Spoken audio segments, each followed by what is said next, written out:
The room was full of applause, the kind that sounded rehearsed even when it wasn't.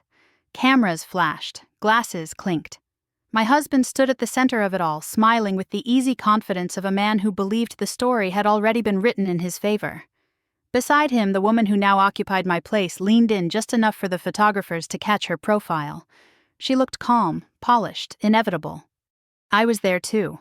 Not announced, not introduced, just present in the way a shadow is present, visible only if someone happens to look down. When someone finally asked who I was, my husband didn't hesitate. He laughed lightly and said, "She's no longer part of this." Not cruel, not angry, just efficient, like clearing a line item from a budget. A few people nodded, accepting the explanation without curiosity. Someone else turned away mid-sentence. The applause swelled again, louder this time, as if to cover the gap where I used to stand. I didn't correct him. I didn't explain. I didn't remind anyone of the years I had been there before the cameras, before the speeches, before the name on the program meant something. I let the silence settle around me and watched how easily it was mistaken for defeat. What none of them knew, what made the smile on my husband's face almost unbearable to watch, was that everything they were celebrating depended on a version of the story I had protected for years. And as I stood there, apparently erased, I realized something with perfect clarity. They thought they had made me worthless. They had no idea how much of their worth rested on what I was about to stop holding together. The event was meant to mark a milestone, a new chapter. That was the language everyone used: growth, progress, visibility. My husband had practiced his remarks for days, pacing the living room while I pretended not to listen.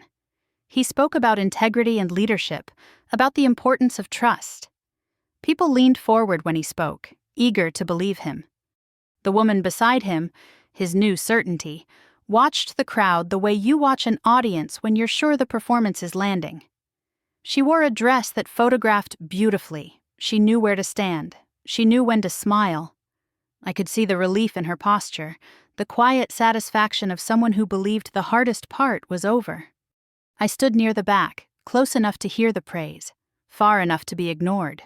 No one asked why I was there. No one wondered why I didn't belong anymore. In their minds, my absence from the stage was explanation enough.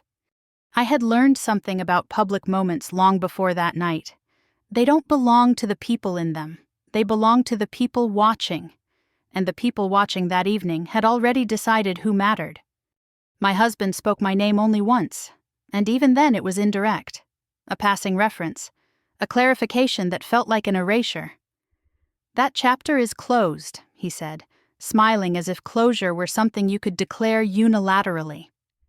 The woman beside him placed her hand on his arm, a small gesture meant to reassure him, and to signal ownership. I felt the shift then. Not pain, not even anger, just distance, the kind that comes when you finally see how little effort it takes for a room to move on without you. They expected me to leave quietly, maybe cry in a bathroom, maybe disappear entirely. They expected, above all, that I would want something, an explanation, an apology, recognition. That expectation was their first mistake. Because I didn't want anything from them anymore. I stayed until the speeches ended. I watched the way people lined up to congratulate them, how my husband accepted praise as if it were owed, how the woman beside him absorbed the attention like warmth. I noticed who avoided looking at me and who looked too long, uncertain what they were seeing. No one approached, no one asked, and I didn't volunteer anything. When the lights dimmed and the crowd began to thin, I slipped out without ceremony. There was no dramatic exit, no last glance. Outside, the air was cool and unremarkable. Cars passed, life continued. It was only then, standing alone on the sidewalk, that I understood the true shape of what had happened. They hadn't taken something from me. They had handed me space. And in that space, something quiet and decisive settled into place. They believed the story ended with my removal, that my value had existed only in relation to my husband's rise, only as long as I stood beside him and made things easier. They believed silence meant absence, and absence meant irrelevance. What they never asked, what they never thought to ask, was who I had been before the applause. Who I was when no one was watching. What I had been doing all those years while they were building a version of themselves that required my invisibility. As I walked away from the glow of the building, I made a choice that felt less like a reaction and more like a correction. I would not rush to be seen again. I would not fight for a place they had already decided I didn't deserve. If they wanted to believe I was nothing, I would let them. And while they celebrated, confident and unguarded, I would take my time. Weeks earlier, before anyone applauded them and before my name was reduced to a footnote, I had already begun to disappear. It didn't happen all at once. There was no argument, no announcement, no single moment I could point to and say, that's when it started. It was quieter than that, more efficient. Decisions were made without me and explained afterward as if they were weather, unavoidable, impersonal, already past. My husband would say, "I didn't think you'd mind," and move on before I could answer. At home, routines shifted just enough to keep me off balance. Meetings he once discussed over dinner became handled. Calls he used to take in the living room moved to the hallway, then outside. When I asked simple questions, he answered kindly, vaguely, the way you speak to someone you don't expect to follow the details. I noticed how often he checked his phone when I spoke, how quickly his attention drifted. I told myself I was imagining it.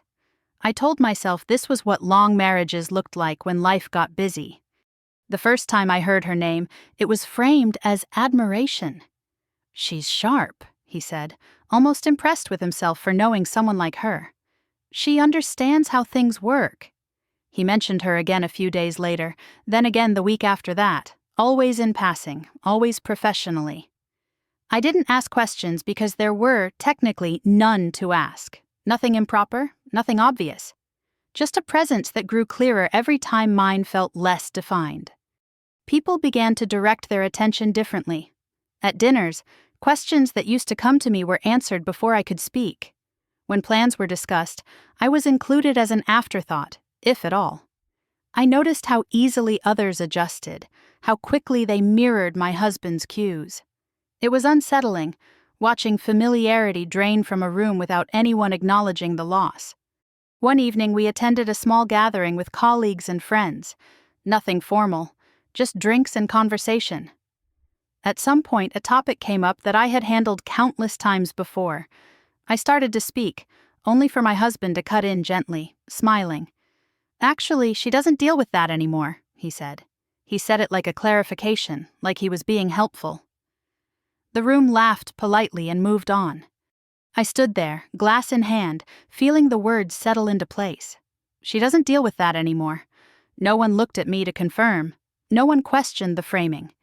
It was accepted immediately, as if it had always been true. I didn't correct him. I didn't make a joke to soften the moment.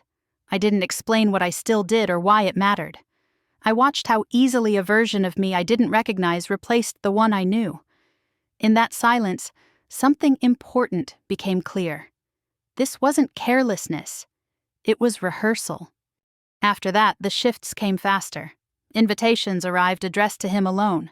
Conversations ended when I entered a room. My husband's tone changed, still polite, still controlled, but distant in a way that suggested he had already moved on from a conversation I hadn't realized we were having. When I tried to talk about it, he assured me I was overthinking. He told me I was tired. He told me things were fine. I started paying closer attention.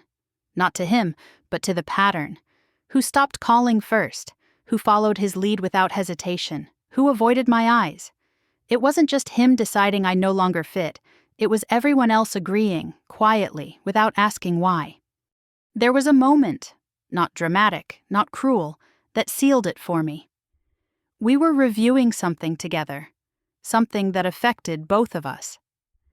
Halfway through, he closed the file and said, "I'll take it from here." The way he said it made it clear that this wasn't temporary. This wasn't delegation. This was removal. I nodded. I stepped back. I let him take it. From the outside, it must have looked like resignation. A woman stepping aside because she couldn't keep up, because she didn't belong in the room anymore, because she had nothing left to offer. That assumption spread quickly because it was convenient. It allowed everyone to move forward without discomfort. What they didn't see was how deliberate my silence had become. I wasn't confused. I wasn't paralyzed. I was watching. I was noticing what happened when I stopped filling gaps no one realized existed. I was noting how often my absence was mistaken for irrelevance rather than choice. By the time my husband finally sat me down and spoke about changes and what made sense going forward, I already knew what he was going to say. He framed it as inevitability, as alignment, as progress. He spoke calmly, confidently, as if he were explaining a simple equation. I listened without interrupting, without correcting the narrative he was building around me. When he finished, he looked relieved, as if the hardest part was over, as if my lack of resistance confirmed everything he believed about me. That was when I understood the full scope of it. They weren't just pushing me out. They were counting on me not to push back, counting on my silence to validate their story, counting on the idea that once I was no longer visible, I would no longer matter. I thanked him for his honesty. I stood up, I walked away. Later that night, alone, I thought about everything they had decided without asking me. Everything they assumed I no longer controlled. And for the first time, I didn't feel loss. I felt clarity. They were preparing to erase me completely. And they had no idea how much they were about to miss. The day they finally declared me worthless didn't come with raised voices or slammed doors. It arrived neatly packaged, dressed up as reason. We were sitting across from each other at the long table in his office, the one that had slowly replaced our dining room as the center of his life. Sunlight poured in through the glass walls, softening the edges of everything, as if the room itself were trying to make the moment easier. He had chosen the setting carefully. Neutral ground, professional, witnessed, but not crowded. She was there too. Not beside him, yet, but close enough to be unavoidable. Standing near the window, reviewing something on her phone, perfectly at ease. She didn't look at me when I walked in. She didn't need to. Her presence was already doing the work. My husband folded his hands on the table and smiled the way people do when they believe they're about to be generous. "I want to be clear," he said, calm and deliberate. "This isn't personal. It's about what makes sense going forward." The words were clean, practiced. He spoke as if we were discussing logistics, not the quiet dismantling of a life. He explained that things had changed, that the direction he was moving in required focus, alignment, a certain kind of energy. He talked about evolution, about growth. He didn't say my name often. When he did, it was followed by a pause, as if he were searching for the kindest way to make me smaller. "You're just not relevant to this anymore," he said finally, almost apologetic. "You don't fit the picture we're building." Picture, not partnership, not history, a picture. He gestured vaguely toward the window, toward her, without looking. The implication was clear. She fit. I did not. I waited for someone to interrupt him, to ask a question, to soften the blow. But the room stayed quiet. The assistant seated at the far end of the table kept her eyes on her laptop. The door remained open, but no one passed by. No one needed to hear this out loud. The decision had already been made. My husband leaned back, relieved now that the hardest part was over. He watched my face carefully, waiting for something, anger, tears, bargaining. He was prepared for all of it. I gave him nothing. I nodded once. Slowly. I let the silence stretch long enough to become uncomfortable, then longer still. I could feel the weight of it pressing against their expectations. This was the moment they had rehearsed in their minds, the moment I was supposed to break and confirm their narrative. Instead, I said, "If that's how you see it." The relief on his face was immediate. He took my response as agreement, as resignation, as proof that he had judged me correctly. She finally looked up then. Our eyes met for the first time that day. There was no hostility in her expression, no triumph either, just assessment, as if she were checking something off a list. When the meeting ended, no one lingered. My husband gathered his papers. She slipped past me with a polite nod, already moving forward. I was left sitting at the table for a moment longer, listening to the quiet hum of the building, feeling the finality of what had just happened settle into place. Outside that room, the consequences began immediately. My access was cut without ceremony. Calendars changed. Doors that had always been open closed gently but firmly. Messages went unanswered. Decisions were made and announced as if they had always been inevitable. There was no confrontation, no explanation beyond what I had already been given. I noticed the small things first.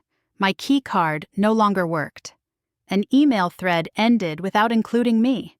A meeting I had always attended appeared on the schedule without my name. Each detail carried the same message: "You are done here." What struck me most wasn't the cruelty of it, but the efficiency. They had rehearsed this erasure long before they said it out loud. Everyone knew their role. Everyone played it without question. That night, my husband called to check in. His tone was almost warm. "I hope you understand," he said. "This is just how things go sometimes." I told him I understood. He took that as absolution. After the call ended, I sat alone in the quiet of the house we still technically shared, and something inside me shifted. Not anger, not despair, recognition. They hadn't decided I was worthless because I lacked value. They had decided it because my value no longer served them, because it complicated the story they wanted to tell, because it reminded them of things they didn't want to account for. I thought about how easily they had said it, how confidently, how little they had needed to justify themselves. That was when it became clear. This wasn't a misunderstanding to be corrected. This was a position they had committed to, and as long as I tried to argue my worth, I would be playing by their rules. So I didn't argue. I didn't defend myself. I didn't list my contributions or remind anyone of what I had built, protected, or sustained. I let their version stand, untouched. If they wanted to believe I was worthless, I would let them. Because the moment they stopped asking what I mattered for was the moment they stopped asking what I still held. And that omission was going to cost them far more than they imagined. Silence has a way of making people uncomfortable, especially when they expect it to mean weakness. In the days after that meeting, my absence became conspicuous. I stopped correcting assumptions. I stopped responding to messages that weren't actually questions. When people spoke around me instead of to me, I let them. When my husband made decisions without consulting me, I didn't protest. From the outside, it looked like retreat, like I had accepted my new position as someone who no longer mattered. That interpretation spread quickly. It always does. Friends who used to check in grew distant, unsure what to say to someone who had fallen so far so quietly.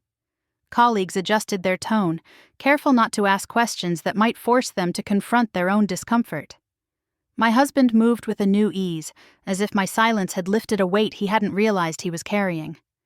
The woman beside him grew bolder, stepping into spaces that had once required negotiation. I watched it all from the margins. What none of them noticed was how much work my presence had been doing before I stepped back. I had been the one smoothing tensions, anticipating problems before they surfaced, keeping certain conversations from ever becoming necessary. I had absorbed friction so efficiently that no one recognized it as labor. They only noticed when it stopped. At first, the effects were subtle. A conversation that escalated faster than expected. A meeting that ended without resolution. A decision that created complications no one had anticipated.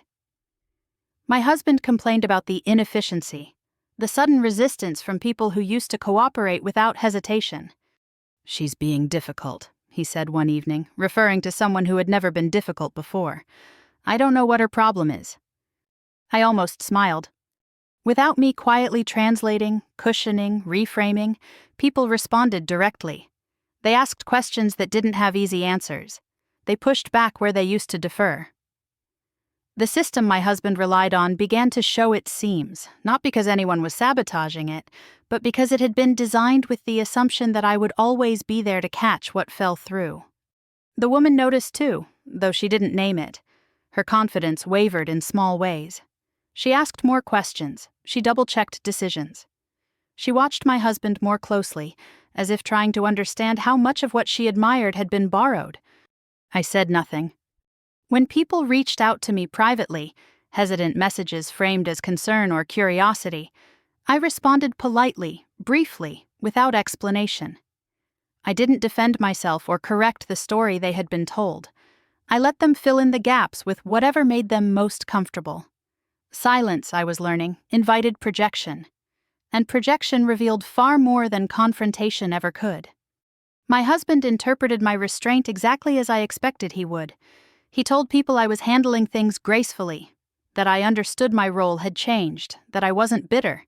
He said it with relief, grateful that I wasn't complicating his narrative.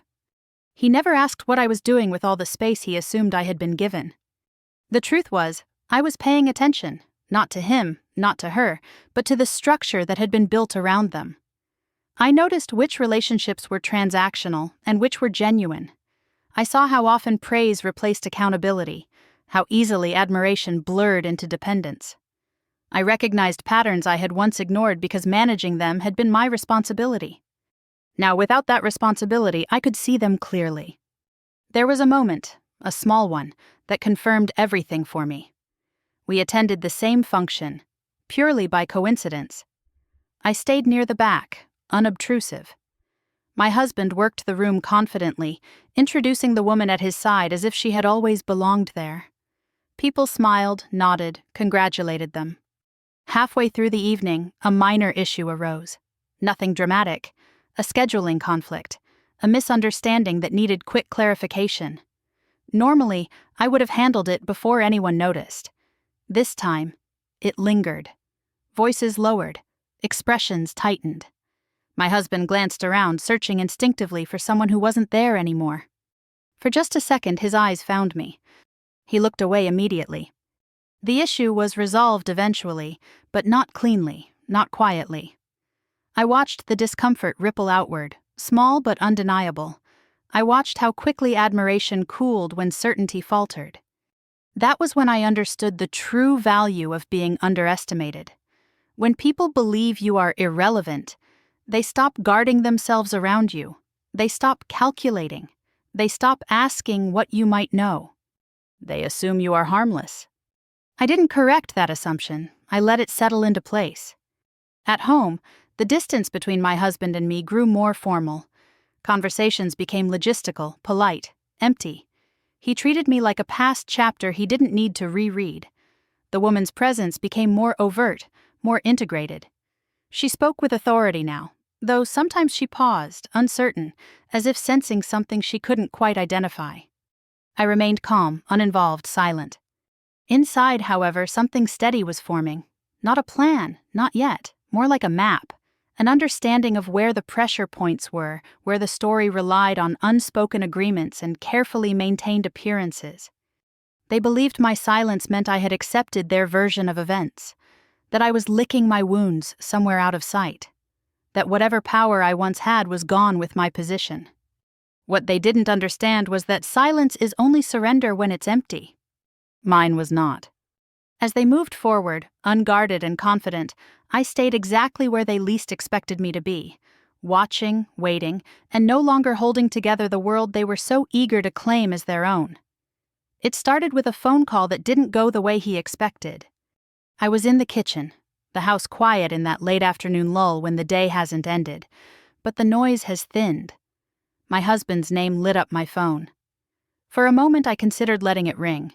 Instead, I answered calmly, already aware that this call wasn't about reconciliation or concern. He didn't waste time. "Did you talk to anyone today?" he asked, his voice controlled but tight around the edges. I leaned against the counter and looked out the window. "About what?" I said. There was a pause, a small one but telling. "Just, in general," he replied. "A few things are getting complicated." Complicated. That was the word people used when systems they didn't understand began to resist them. I told him no, that I'd kept to myself, that I hadn't spoken to anyone he would be worried about. I could hear the relief in his exhale, quick and unguarded. He thanked me too quickly and ended the call as if efficiency could keep control intact. After that, the calls came more often. Sometimes it was him. Sometimes it was someone else. An acquaintance I hadn't heard from in months, a former colleague reaching out under the guise of catching up. The questions were indirect, wrapped in concern or curiosity. Had I noticed anything unusual?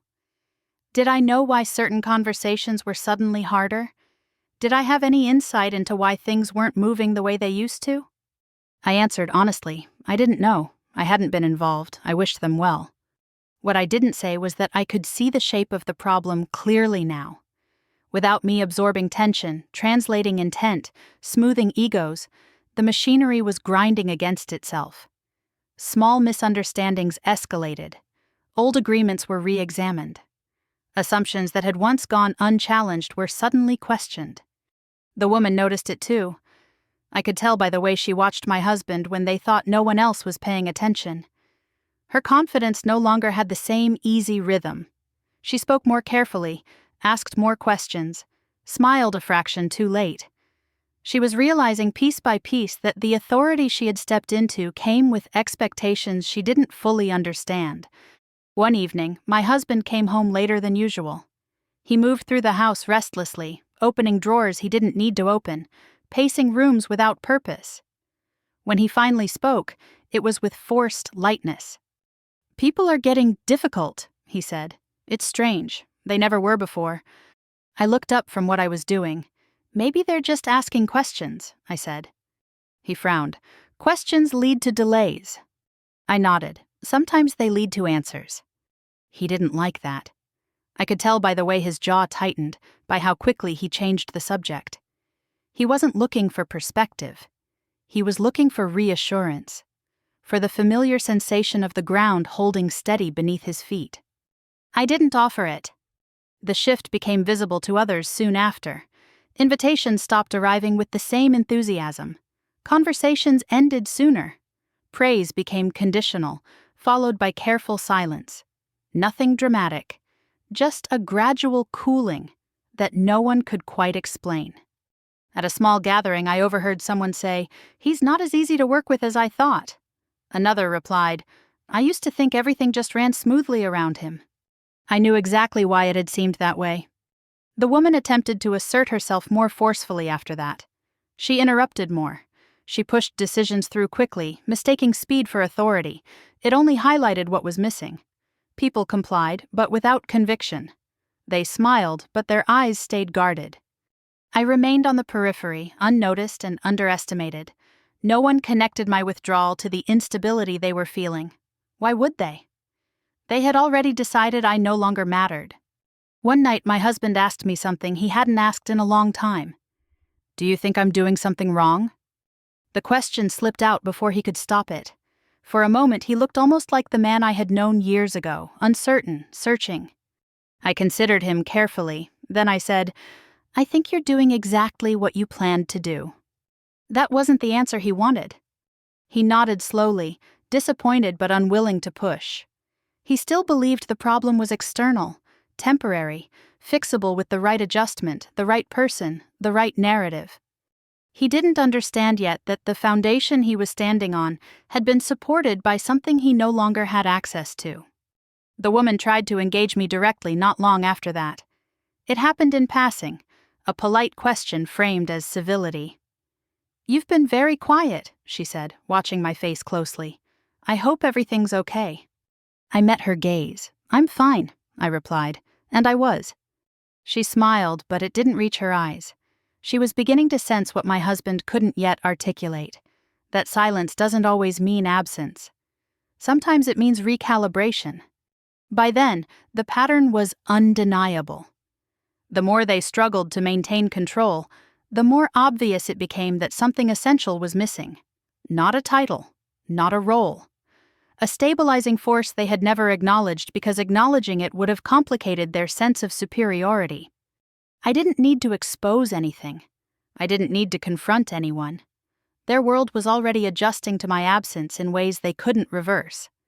As the pressure mounted and the cracks widened, one thing became clear to me with absolute certainty. They believed they had removed me from the equation. What they didn't realize was that the equation had always depended on what I chose not to reveal. The first time I realized they were scared, it wasn't because of something I said. It was because of what they couldn't explain. The calls my husband used to make with confidence now ended abruptly. Conversations that once flowed easily stalled on simple points. He started revisiting decisions he had already announced, quietly adjusting timelines, softening positions. Not because anyone challenged him directly, but because the unquestioned agreement he relied on was gone. He tried to hide it. He always had. But anxiety has a rhythm, and I had lived with his long enough to recognize it. He checked his phone more often. He reread messages. He asked the same question twice, phrasing it differently, hoping for a different answer. The woman noticed too. She began hovering closer to him, no longer content to let him lead alone. She asked about people she hadn't needed to think about before. She worried aloud about optics, about tone, about how this might look. She had stepped into the spotlight expecting admiration, not scrutiny. One evening I overheard them arguing behind a closed door. Nothing explosive, just tension compressed into controlled voices. "They're pulling back," she said. "I can feel it." "They're just cautious," he replied. "It'll pass."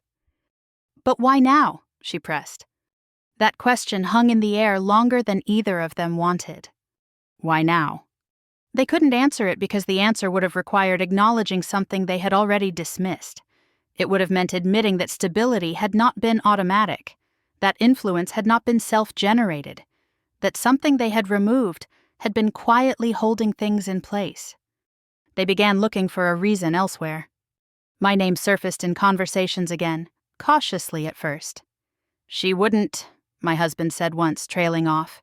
He didn't finish the sentence, but the implication was clear. The possibility unsettled him. I still said nothing. When someone asked me directly if I had noticed changes, I answered honestly. I had noticed them, from a distance. As an observer, not a participant. That distinction seemed to make people uneasy. They were used to my involvement, used to my explanations, used to me translating complexity into reassurance. Now there was no translation. The atmosphere shifted further when one of my husband's long-standing supporters declined to publicly back him on a small but visible matter. No explanation. Just a polite delay that stretched on until the moment passed. Others followed suit, not openly withdrawing but hesitating just enough to disrupt momentum. Momentum, I had learned, was fragile. The woman attempted to compensate by pushing harder. She spoke with more certainty, projected confidence, emphasized alignment. But the effect was the opposite of what she intended. The harder she asserted control, the more obvious it became that she was unfamiliar with the terrain beneath her. People began asking questions she couldn't answer cleanly. Not hostile questions, curious ones, clarifying ones, the kind that expose gaps without appearing confrontational. She looked to my husband for support. He offered it, but less convincingly each time. His authority depended on consistency, and consistency depended on a structure that was no longer intact. Late one night he came into the room where I was reading and stood there longer than necessary before speaking. "You haven't talked to anyone, right?" he asked again. I turned the page slowly. "No," I said. He watched me closely, as if searching for something hidden in my expression. "You'd tell me if you had?" I looked up then. Why would I need to? The question landed harder than I expected. He hesitated, then smiled awkwardly. "Just making sure we're on the same page." I nodded. "We are." But we weren't. What unsettled him wasn't the idea that I was acting against him. It was the realization that I no longer needed to act at all, that things were shifting without my intervention, without my participation, without my voice. He had mistaken my silence for absence. In truth, my silence had simply removed the pressure I used to absorb. Without it, the system began applying pressure to itself. The woman approached me directly a few days later, this time without pretense. "I know things have been tense," she said carefully. "If there's something we should be aware of—" She didn't finish the sentence. I met her gaze calmly. "I stepped back," I said. "Everything else is just happening." She studied me, trying to determine if that was a warning or a dismissal. I gave her nothing else. After she walked away, I felt a strange sense of certainty settle in. Not satisfaction, not vindication, just inevitability. They had built their confidence on the belief that I was replaceable, that whatever function I served could be replicated by position, proximity or ambition. What they were learning now, slowly and painfully, was that replacement only works when you understand what you're replacing. They didn't. As questions multiplied and assurance thinned, my husband's composure began to fracture in ways no one else seemed to notice. He spoke too quickly, filled silences that didn't need filling, over-explained decisions that should have stood on their own. People listened politely, then withheld commitment. That was when fear truly entered the room. Not panic, not collapse. Fear disguised as adjustment, as caution, as concern for appearances. I watched it unfold without interference. Because this phase was necessary. They needed to believe they could still fix it. That the problem was temporary. That with enough effort, the ground beneath them would stabilize again. They needed time to exhaust their options. And I was more than willing to give it to them. The invitation arrived without my name on it. It was addressed to my husband alone, printed on thick paper with language that emphasized discretion and importance. I saw it on the counter when I came home that afternoon, placed carefully where he knew I would notice it. He didn't mention it at first. He waited until dinner, until the moment felt casual enough to pass as an afterthought. "I have something tomorrow evening," he said, not looking up. "A closed-door gathering, very selective." I nodded. "Sounds important." He glanced at me then, gauging my tone. "It is," he said. "They're reassessing some things." Reassessing. Another word that had entered his vocabulary recently. The woman was already invited. That much was clear from the way he hesitated before adding, "She'll be there too. It makes sense, given her role now." I didn't respond immediately. I let the pause stretch, just enough to remind him of the absence he'd created. Then I said, "Of course." He exhaled, relieved.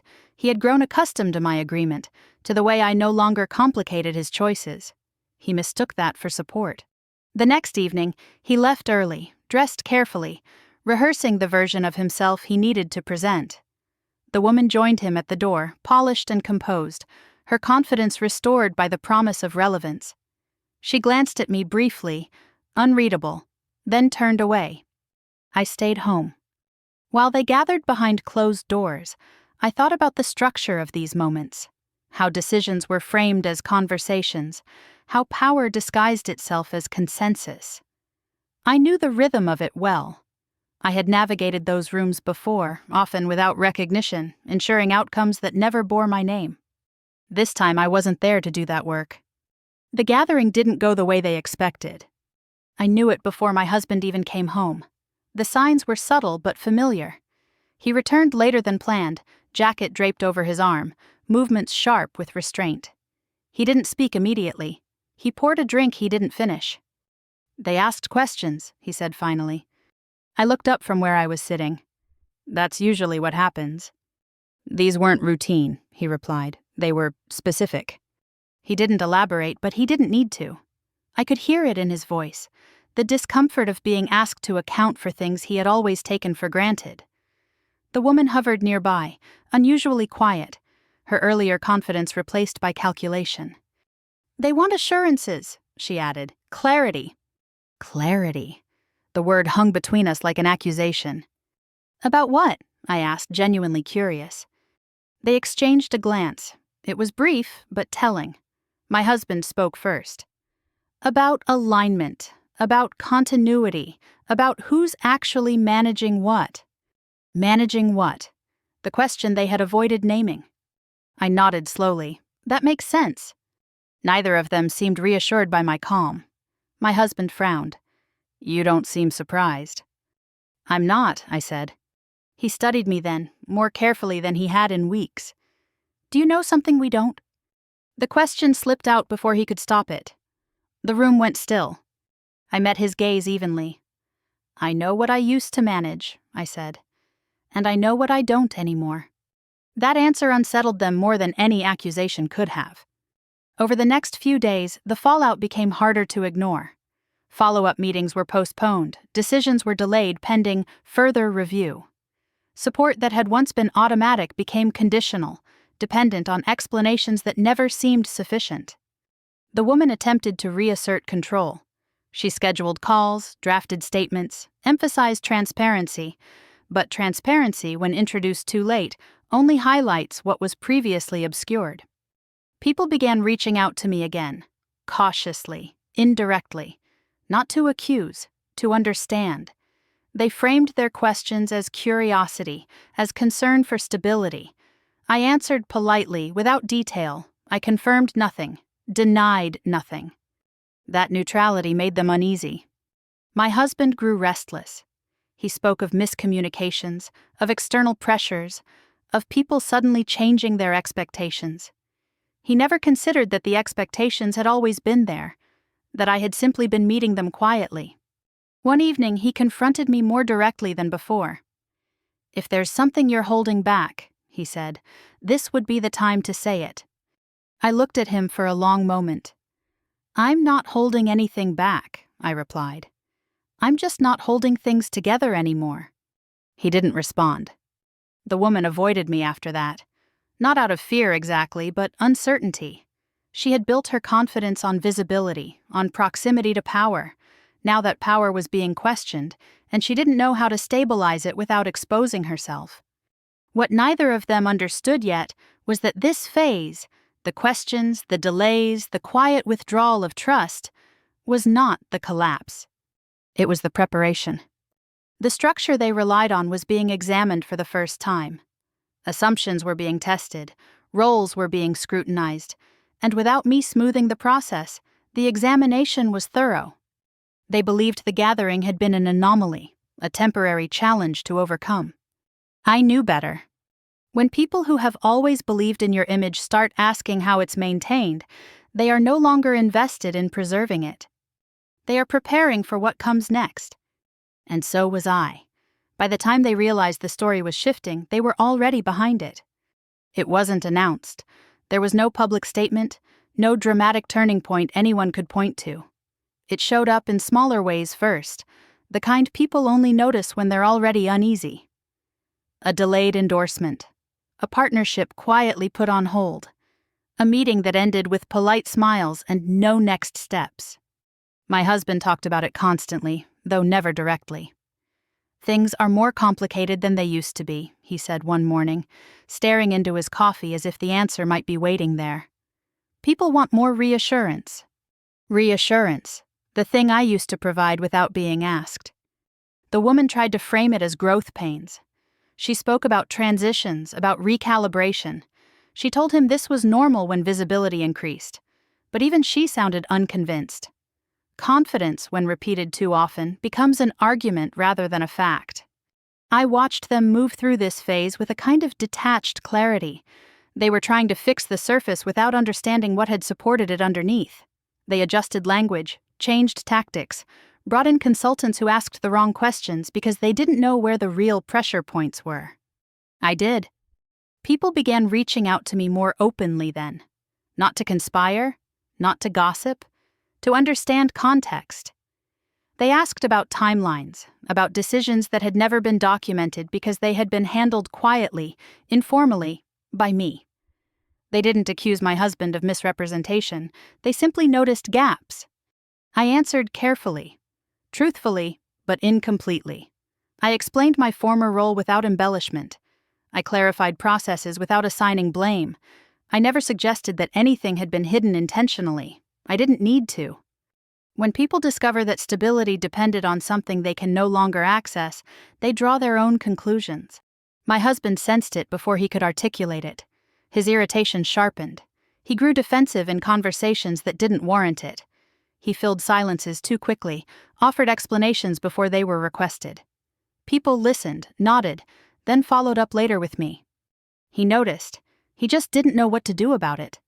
One afternoon, he asked me to join him for coffee.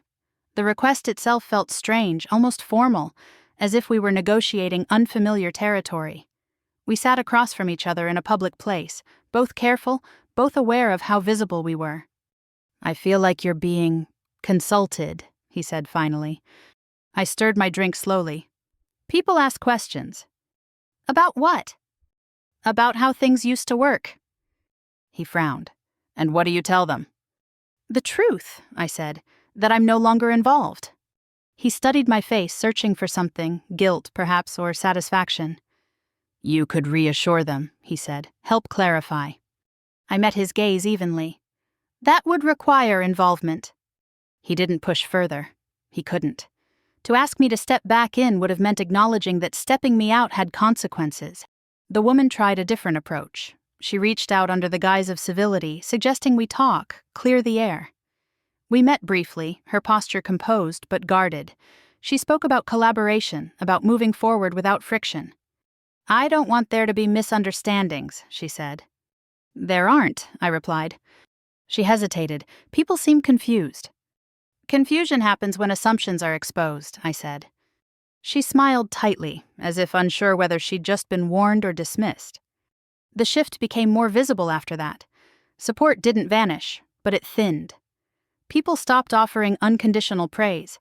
They asked for documentation, for accountability, for clarity that couldn't be manufactured quickly. My husband grew quieter. The woman grew sharper.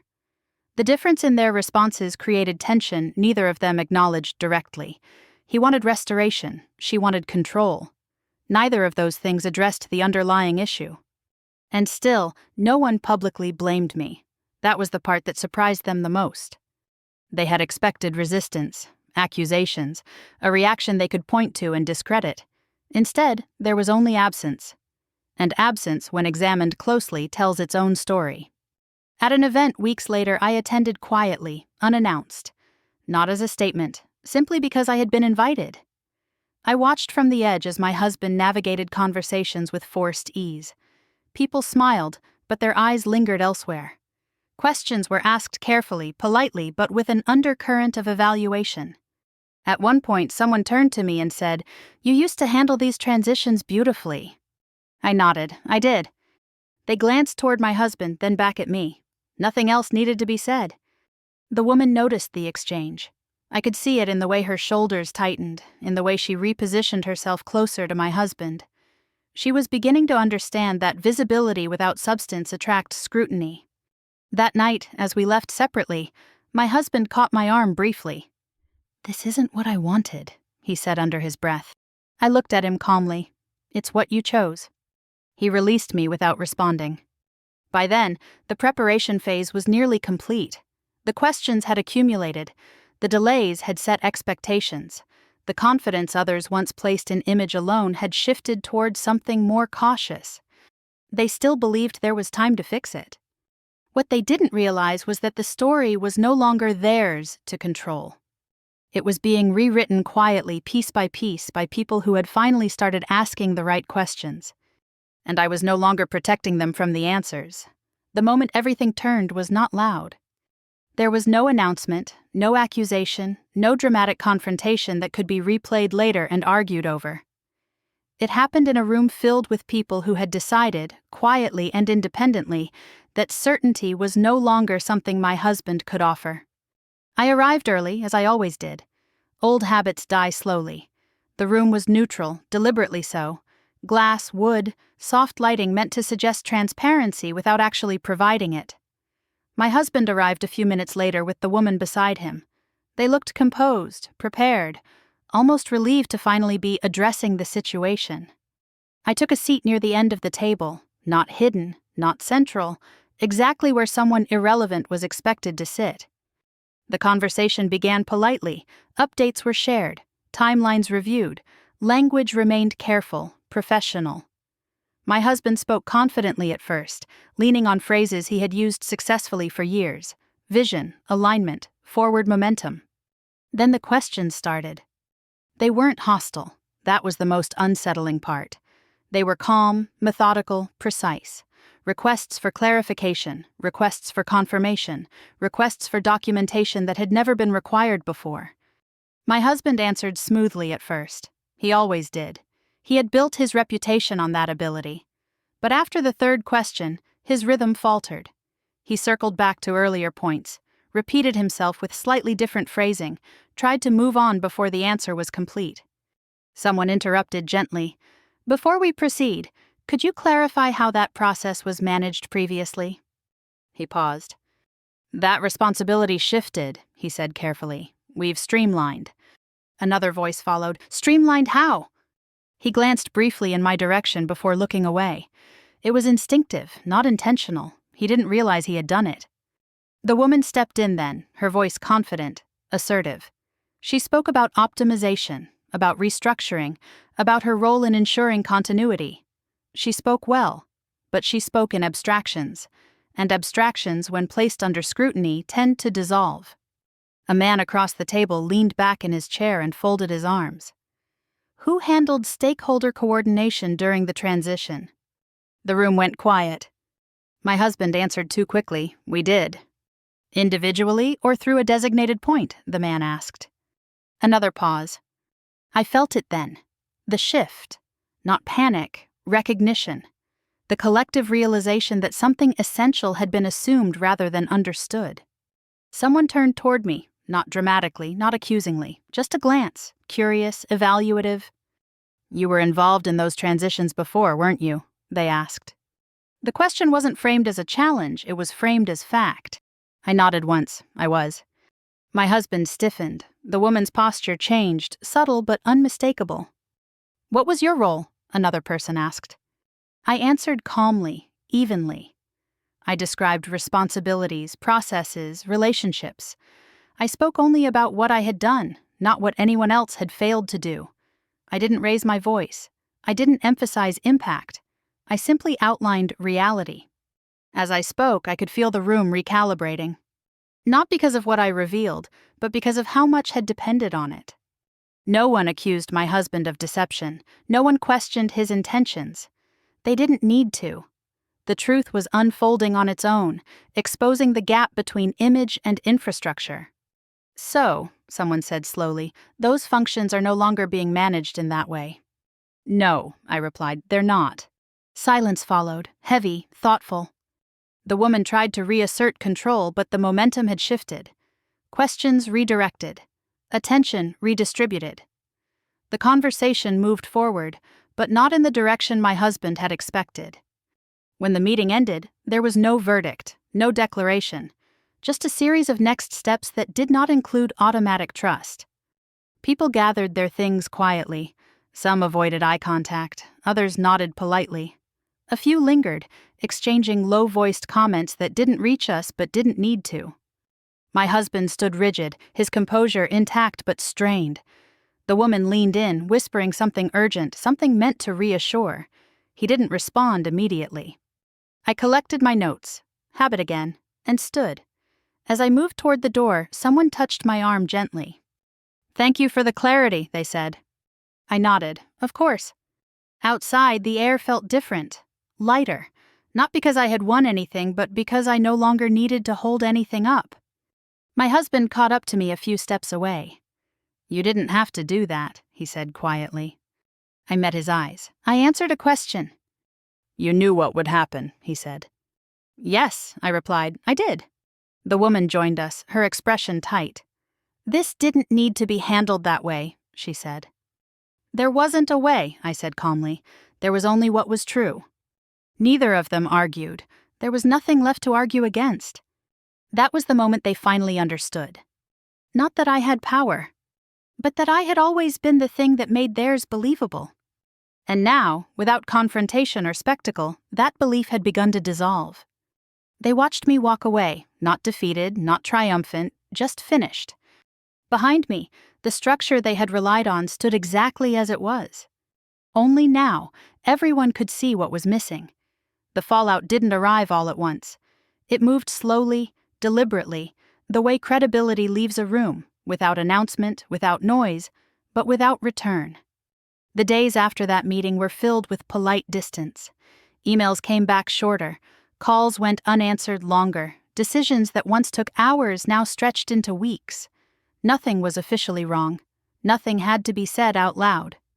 The change lived in tone, in hesitation, in the quiet reassessment of who was worth trusting. My husband tried to hold things together with familiarity. He spoke of continuity, of momentum, of lessons learned. He reassured people that adjustments were already underway. They nodded, thanked him, and followed up later with questions he couldn't answer cleanly. The woman shifted strategies.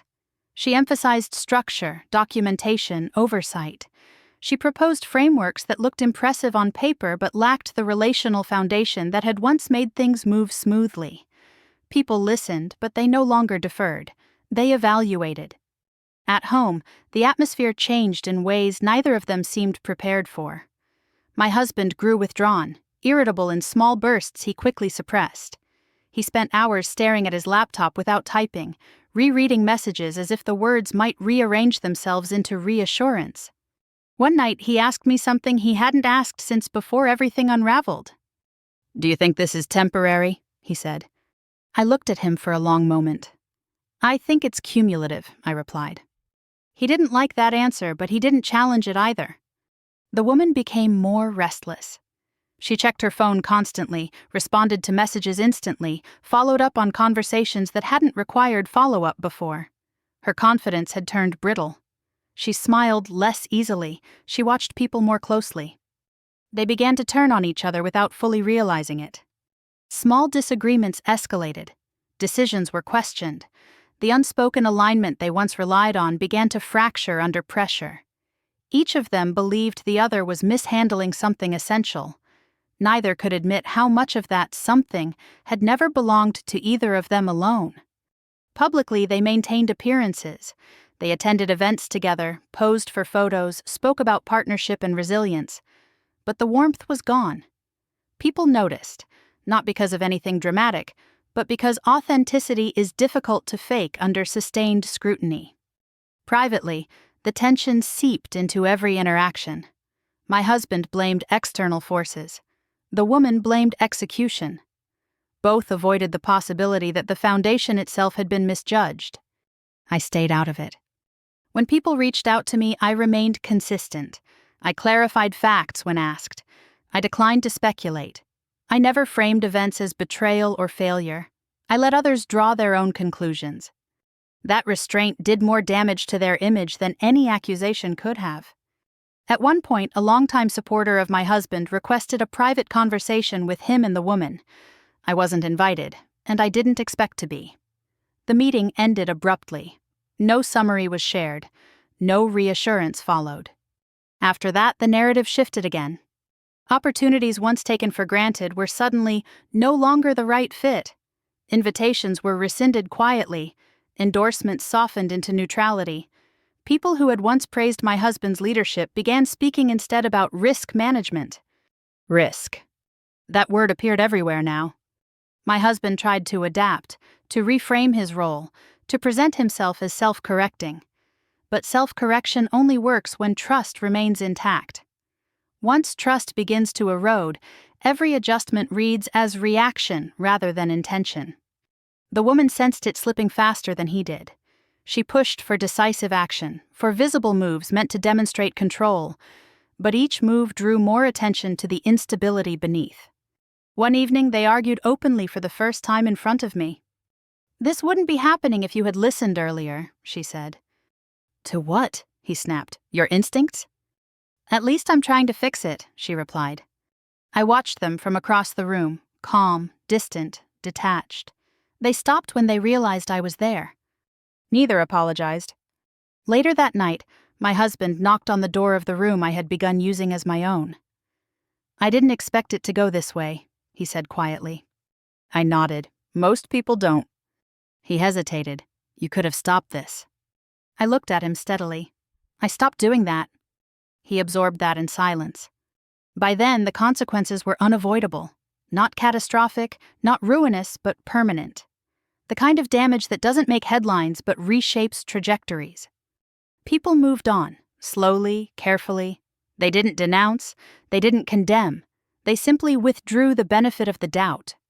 My husband and the woman remained visible, but no longer unquestioned. Their presence still commanded attention, but not trust. They were listened to, but not believed in the way they once had been. I felt no satisfaction watching it unfold. Only a quiet certainty that this was always how it would end once I stopped carrying what I was never meant to carry alone. The collapse they feared didn't come as a single moment.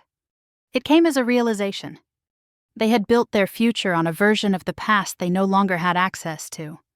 And there was no way back. The quiet after everything fell apart was heavier than the chaos that came before it.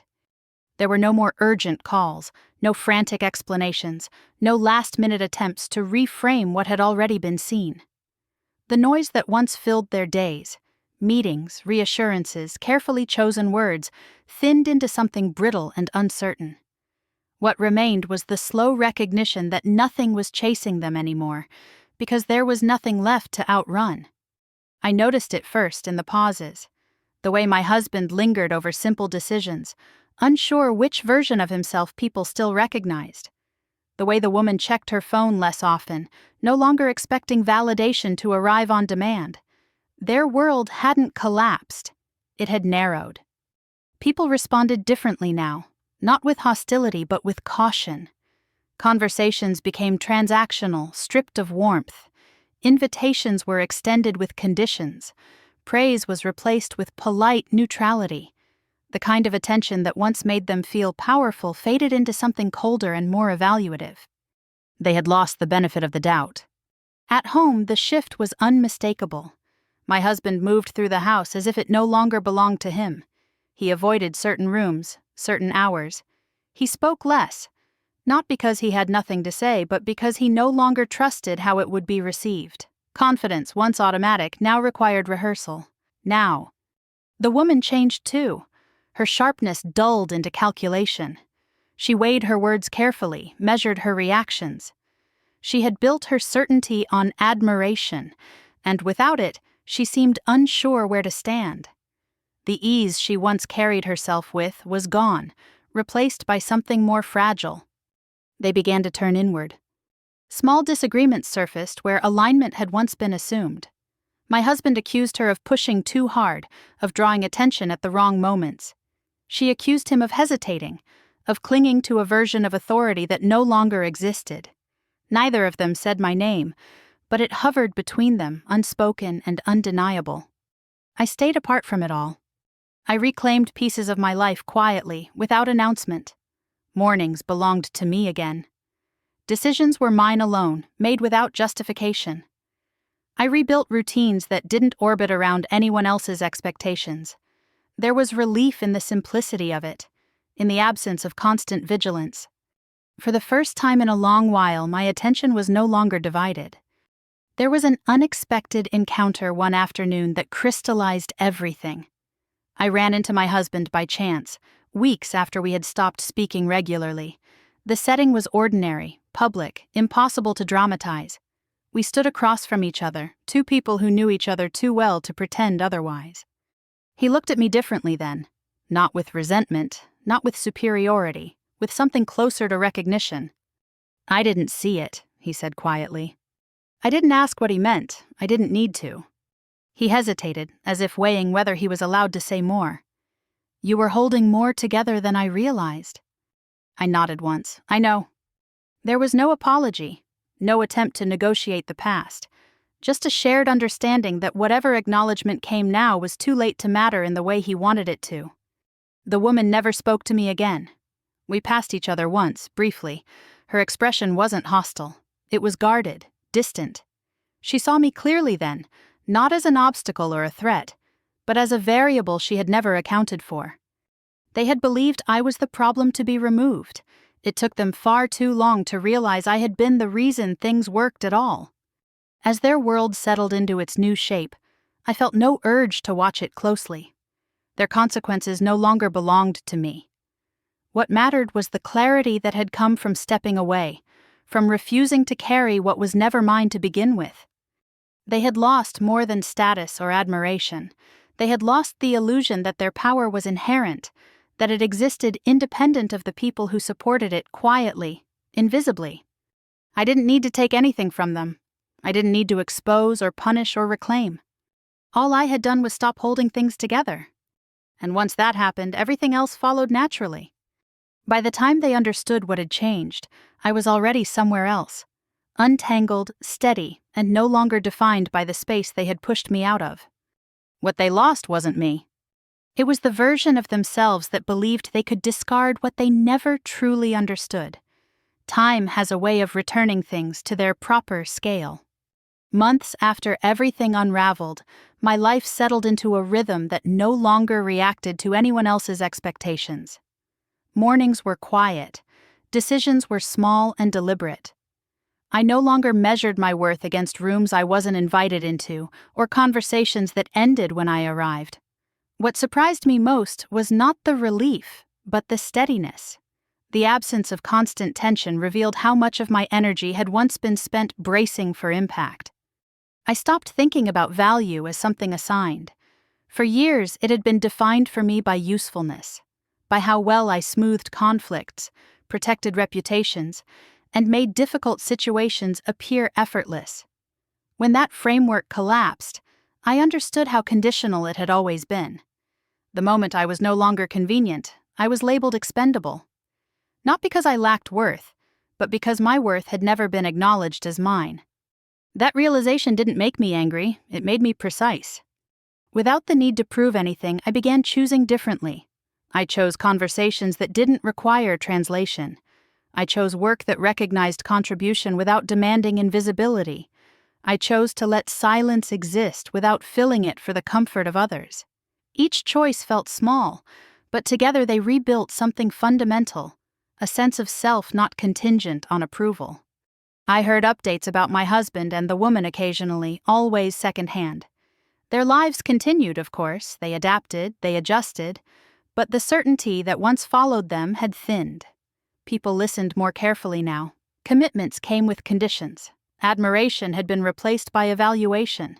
They were still present, still capable, but no longer unquestioned. What struck me was how quickly the world recalibrated once the illusion broke. No one rushed to condemn them. No one needed to. The consequences didn't arrive as punishment.